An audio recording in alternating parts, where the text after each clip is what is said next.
it puts me in a place where like, oh my God, I really know now. I thought I knew, but now I really know. She always got something to say. Oh no, she didn't. Oh yes, she did. No, she didn't. Yes, she did. We gonna cry a little.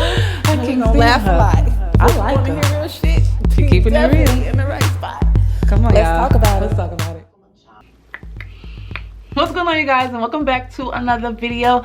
I'm your girl, Jamaica. Of course, let's go ahead and get into this video. If you have never been here before, you've never seen this face before, you're new to the channel and you're trying to figure out, how can I be a jewel? I like her, I want to vibe, I want to be here, I want to get all the latest videos. Then go ahead and hit that subscribe button and that notification bell, and voila, just like that, you're a jewel. I just got done watching the Mary J. Blige My Life documentary, and life can be only what you make it. Come on, girl, let me say this. Who always fight about this? You did not, or at least I did not, have to watch anything about Mary to know that she was singing from a place of just pain and hurt and agony. Like, you heard in that particular album, My Life album is my favorite album.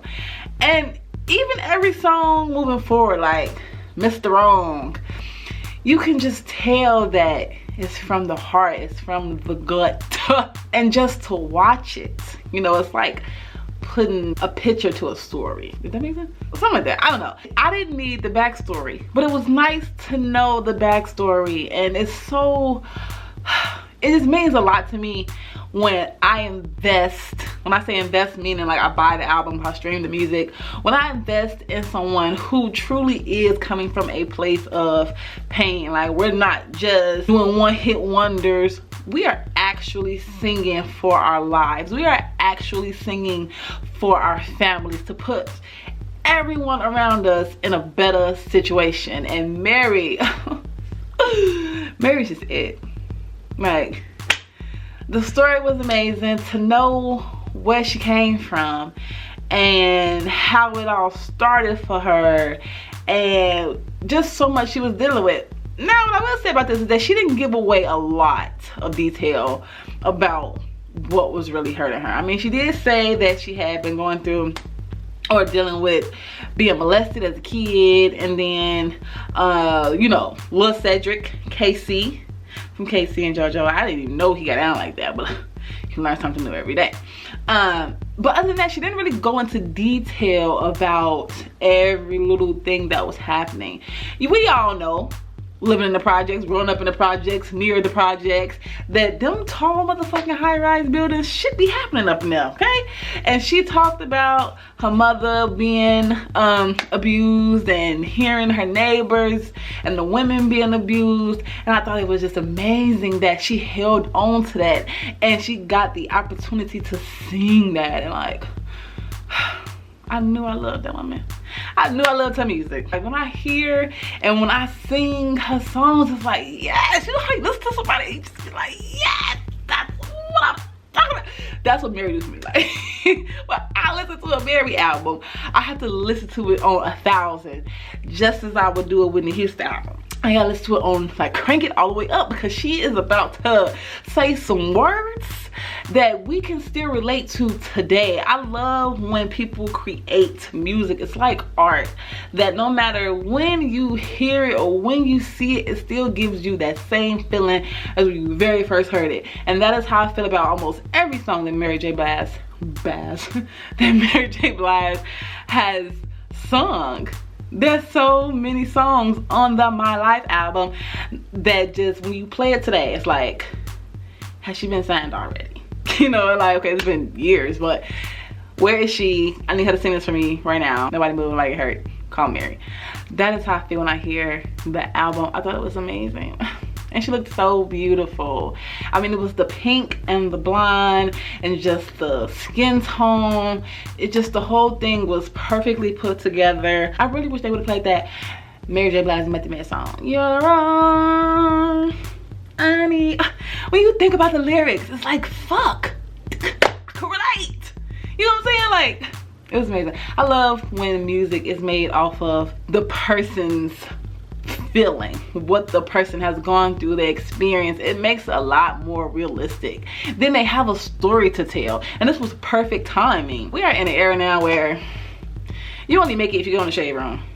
Like, they're not gonna be able to tell their story 50 years from now. It's gonna have the same meaning as Beyonce's story, or Mary J. Blige's story, or Whitney Houston's story, or Bobby Brown's story. No, it's gonna be like, I played a track off a dance, the shade room posted it, and boom, I blew up.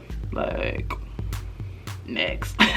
You know, so it came out in the perfect time where we live in an era where music is just like, you know, it's a one-time type of thing. It's all these people off of love and hip-hop that can't even really sing. These people that can't hold a note. People that's just being famous from music because it sound good today, or because they look the part. It's not real. And that documentary, My Life, just showed that that was real. Like, back then, the 1990s, the 80s, the 70s, the 2000s was when music was more than just a line. It was more than just an 8 count. It was more than just a, you know, a 1-2 step. That's when music came from a place when people was just like really trying to put out art. Okay, it was perfect. Mary J. Blige, shout out to you. I didn't know that she was going through all those things, but I wouldn't have had to know that to know that. If that makes sense. Like, I could have just heard her music and just knew that, yeah, this woman, she been through some things. She been hurt. You know, she been molested, or, you know, whatever the case may have been for her, for anyone. Shout out to you, Mary. Flat out. Shout out to Mary. Thank you for putting that out there, girl. I'm finna listen to, I don't know about y'all, but when I get done watching documentaries on music artists, I like to go put their album on, play their album. When I watched the Whitney Houston, played every album, every song. Michael Jackson, every song, okay? When I watch it, it just makes me wanna, like, it puts me in a place where, like, oh my God, I really know now. I thought I knew, but now I really know. Shout out to Mary. I'm finna, I'm finna jam. Let me get off of here. I'm finna jam.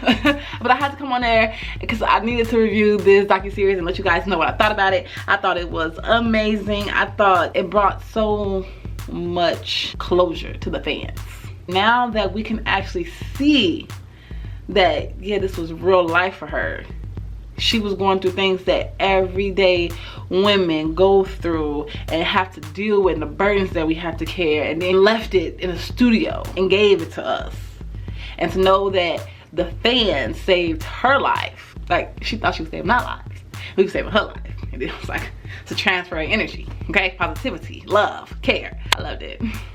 Okay, so I'm gonna go ahead, I'm gonna hear. I got a bunch of Mary J. Blige songs I'm finna crank up in this motherfucking house. I'm trying to stop Chrissy, I really am. Other than that note, I'm gonna get out of here. Peace and love. Make sure you check out my 30th birthday video. That's the one. I'll leave a link here somewhere. Check that out. I'll see you guys on Instagram or Snapchat or Twitter or wherever we are following each other at for all of the coolest, latest updates. Peace.